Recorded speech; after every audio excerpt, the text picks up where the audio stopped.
Welcome to the Slop Farm. Enjoy the video. You start by removing the obvious resource conflicts, close background apps that steal CPU or GPU cycles. Once done, restart the computer to clear memory and apply pending updates.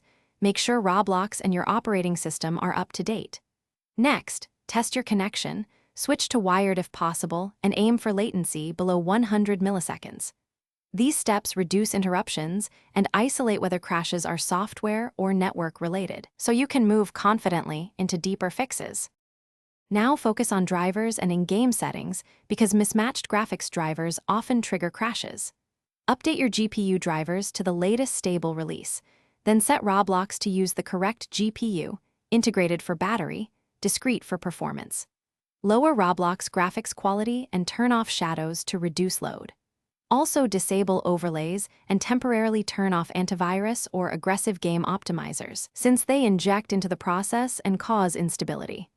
After each change, test for crashes so you can identify the single culprit. Finish by cleaning and reinstalling. Clear the Roblox cache folders, uninstall the client, then install fresh. This resolves corrupted files. If crashes persist, inspect Windows Event Viewer for application error codes to guide targeted fixes.